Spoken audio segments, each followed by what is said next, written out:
Hello, Culture Matters podcast. We're back again with another culture content. Before I introduce the topic, here's a quote just for this episode. True mental health consists in a perfect recollection of the past. Arthur Schopenhauer. Our topic today is the entrepreneur's guide to staying physically and mentally strong. To be physically strong, here's a list. Drink plenty of water. Limit coffee. Exercise. Leverage a trainer. Take ice baths. Use cold plunges. Does that say take a shit? No. Use vitamins. Quote unquote, take shit. Track everything. Leverage concierge doctor. Eat only dot dot dot. Fast.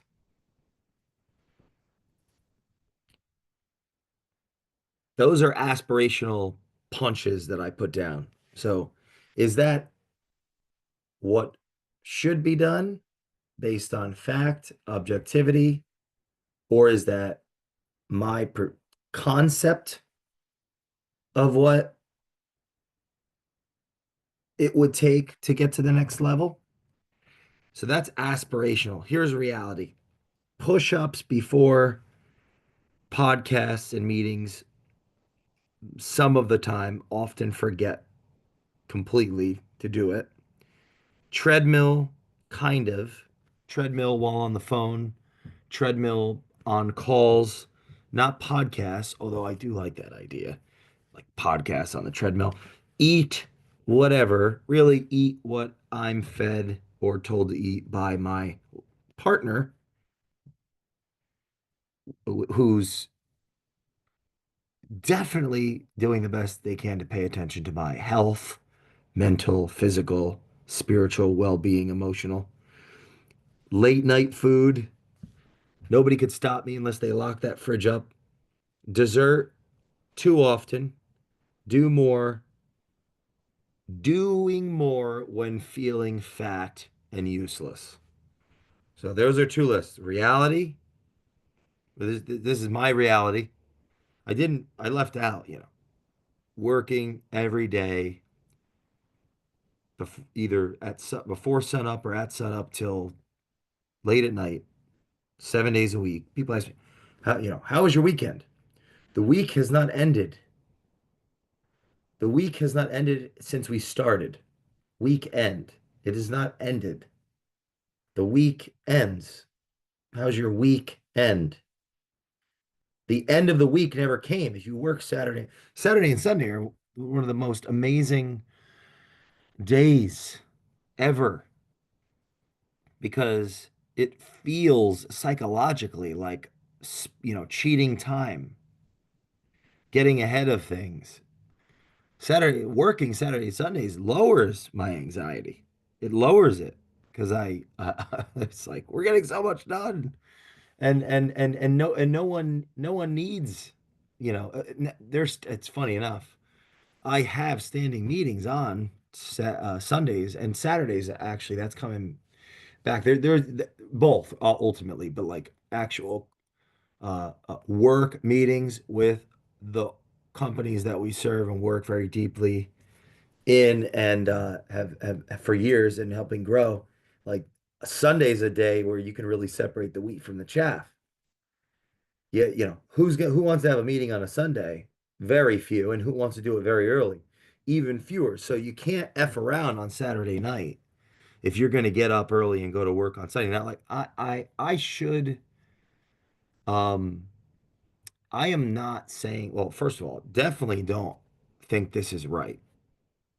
This is um.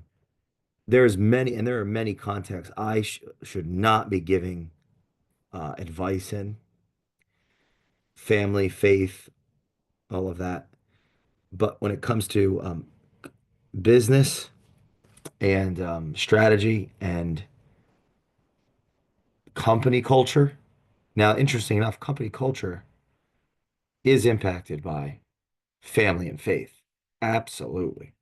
And the integration of those that lead it and run it. So, bring on the critiques, but the entrepreneur's guide to staying physically and mentally strong, you know,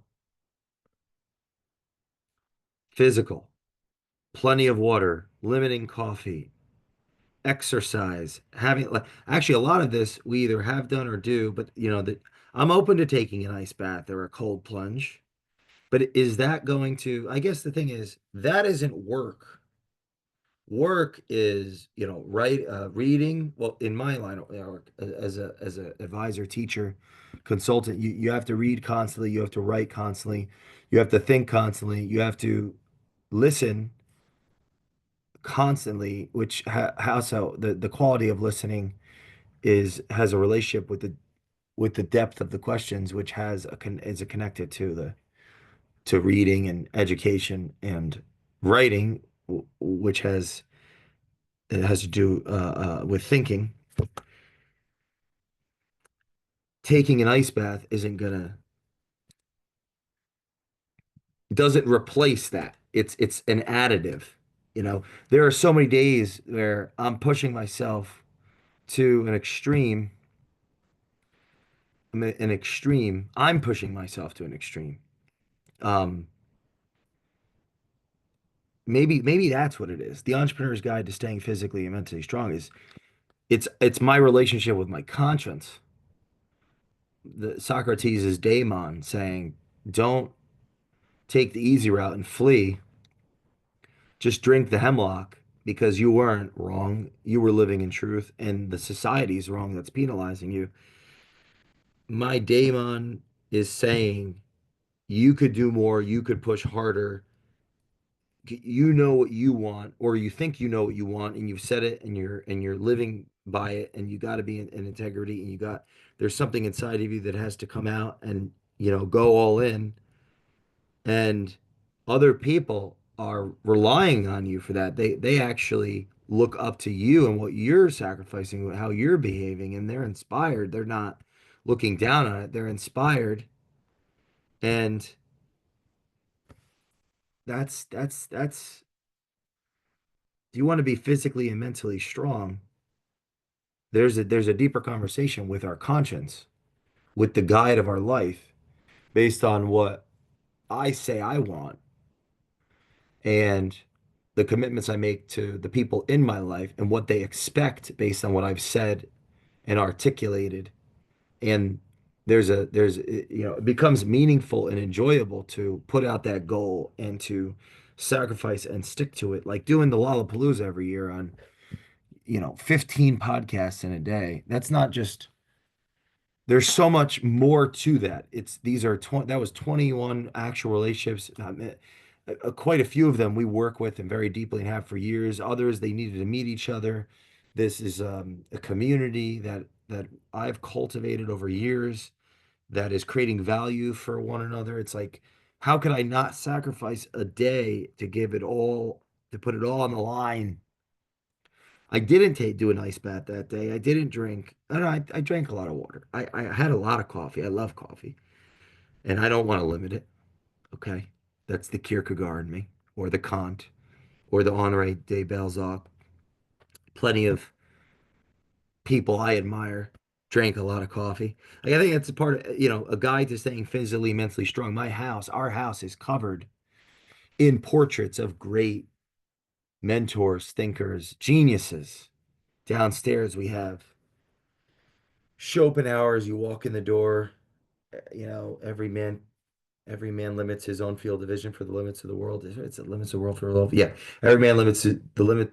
Every man limits his vision of the world for his own field of vision.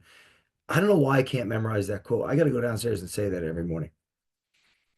Then there's John Locke, the empiricist. Understanding the human nature, or the laws of what's that book called? 16 something. An essay on human understanding.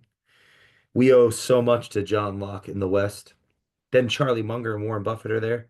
There's a Charlie Munger and Warren Buffett bust that Brian Hess, thanks Brian, sent to us right there on the left when you walk in with this beautiful mirror thing that Jenna got in between it. Charlie Munger's Almanac. I've read that so many times. One of my favorite books of all time because it's really a resource for great books. And that was written about Charlie, 520 pages. Downstairs we have like Carl Jung, we have Einstein. I know we have on the way, there's also Aristotle, there's Camus and Kierkegaard downstairs. There's a whole wall of like religions, Judaism, Christianity, Sikhism, Taoism.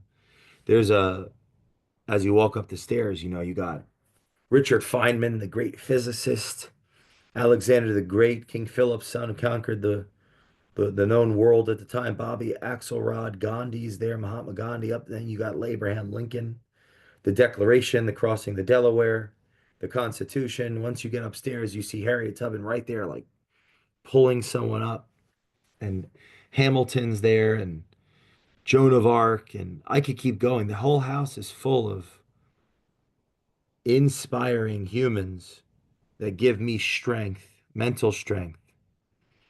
Now, my physical strength isn't what it once was when I was addicted to exercise and testosterone and all the, unfortunately taking just about everything too far.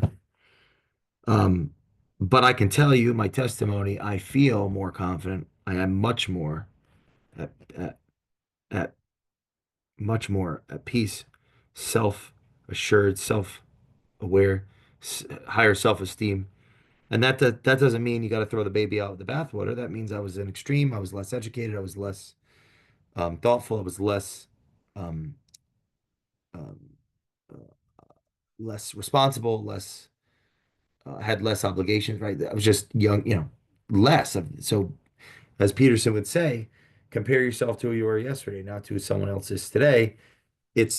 I'm looking in gratitude at who I was then. I'm better, and then it's not comparing who someone else is today. Those mentors are, it's aspiring to what. Um, who is that guy? That Booker T. Washington is also on the stairs. He was he was a slave, I believe, and he read his way out of that. So, you know, don't compare yourself to who you were yesterday, not to who someone else is today. I think is that rule two in Beyond Order, or is it rule four? Fuck. Rule one is stand up straight with your shoulders back. Rule two is compare yourself to where you yesterday, not to someone else today. Rule three, make friends with people that want the best of you. Rule four is um rule five is do not let your children do things that make you dislike them. Rule six is put your house in perfect order before you criticize the world. Rule seven is pursue what is meaningful, not what is expedient. Rule eight is tell the truth or at least don't lie. Rule nine is assume that the person you're listening to knows something you don't. Rule 10 is be precise in your speech. Rule 11 is do not interrupt children with their skateboarding. Rule 12 is pet a cat when you encounter one in the street. But what's rule 4?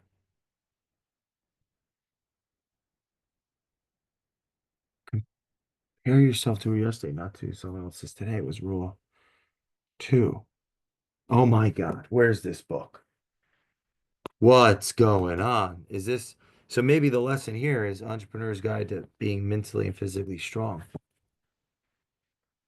How about admitting, yeah, oh my God, oh shit, books are falling. I was wrong. Rule 4. That's why I didn't know rule 4. Because rule 4 is compare yourself to who you were yesterday, not to who someone else is today. Rule 2 is treat yourself like someone you are responsible for helping. So I confused 4 with 2, and then I couldn't think of what 4 was because it was 4. That's very psychological. I think another thing to be physically and mentally strong is to be honest and like, so this is an authentic podcast because I had notes, but I'm going to speak, um, share, the process. There's a place for that. And I think it helps, in the student phase, especially. I'm in the student phase, although I'm a teacher, to, people that have, authority and power and so on. I'm a student phase of my career. The people that I'll advise and work with in the future will be much more powerful. And if I continue to learn and grow and develop and more everything, and because that's how it should work in life with one's customers and so on. If one is growing, so I'm like, although I'm a teacher, I'm a student, and based on my age and my education up to this point and life experience, I need to admit that I am a student moving here. So, because I want to go even higher in the paradigm, in the Jacob's ladder of, business and life success. So that, being honest, integrated, Zoroaster, good words, good thoughts, good deeds is important. All right, so mentally strong, obviously I'm going to shout out. Maybe it's not so obvious.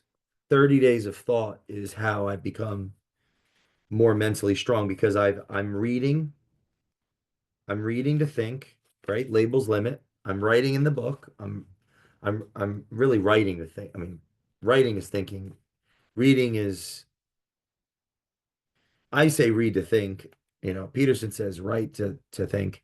I'm going to give him the win on that, but that's still not how it's said in 30 Days of Thought. Read to think. At least how I love feedback. How I've always read is to think. It's to have a conversation with, with the author dialectically, like with myself, not just trying to memorize but to think through it. That's where that comes from. But right to develop, you know, listen to hear what is unsaid. So film a video on the excerpt and then watch it, and listen to hear what is unsaid for that self growth, that self understanding. Speak to let go, share that online, and don't just block the critics.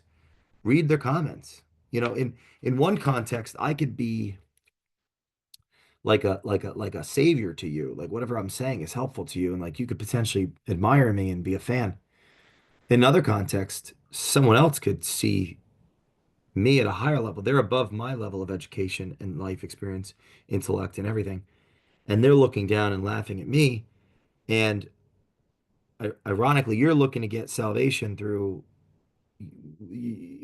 learning about the world and yourself. So you're ironically defending me as a fan now against them when they're actually the next level of who you need to follow because they're above me. Like the irony is that you want to get better and improve, and I helped you do that. But someone else that's actually better than me, and they're a critic, of course, they're critiquing me, and you're the fan. You're you're and this is where I come in as the influencer. You're defending me and you're attacking them when they're actually better than me and you should follow them because they're better than me.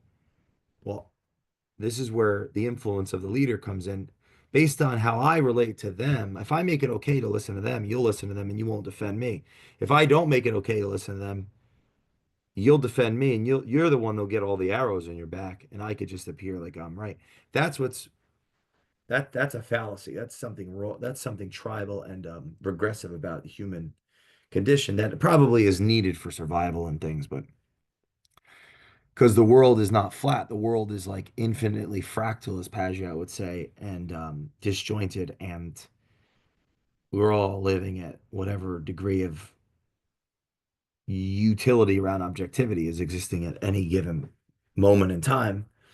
It's like the classroom of the world is never ending and we're all in different grades, but we don't know what grade we're in and we don't know what room we're in and we don't know what class we're taking, and we're all trying to yell and scream and talk at the same time. And no wonder there's like just it's the world is a mess because it's so loud you can't even hear yourself think. There's music going on, there's games playing, people are teaching, science and math and literature. Like everyone is talking at the same time. Nobody can think it straight. That's why we need borders and boundaries and order and to get defensive and not to listen to critics, I guess, because we'll never actually do anything. We'll overthink to the point of oblivion. Well, don't do that. But if you think a little bit for 30 days, you'll become more mentally strong. This is the I shouldn't say steroids. This is like Limitless, the movie Limitless, the pill. That's what 30 days of thought is. It's a limitless process for mental strength. It's the 75 hard of the leadership position, like the CEO, the founder that wants to mature into the CEO. They have to become more educated and more thoughtful and be able to navigate working in and on the business, on conceptually, in habitually, in values. And 30 days of thought is there to help do that. I'm going to stop talking now. This is a very interesting episode. I am one of the exciting things about my life is that I fail every day at like trying to make the day perfect. Like I want to accomplish all this shit and I don't, but I check all the boxes like, on the calendar. It's all color coded, red, green, blue, all they mean different things. And but I go through and I put checks like so, I finished this is the second monologue this morning. I got one more to do before I interview somebody on the Culture Matters podcast. Then I'm going to do two more monologues. Then I'm going to leave and I have an appointment. Then I'm going to go, back here and do, I have another meeting and then I have another meeting and then there's a podcast at 3 and then there's another meeting and I have a few calls to make and then another podcast at 4:30 and then another meeting, something to read. Then I have another call and then there's a meeting at 8:30. It's like PM and then, it's like 9:30 a.m. right now. And I know I'll be so tired later. I'm gonna need to get in the Peterson Academy and finish this Kierkegaard lecture because I'm way behind in Peterson.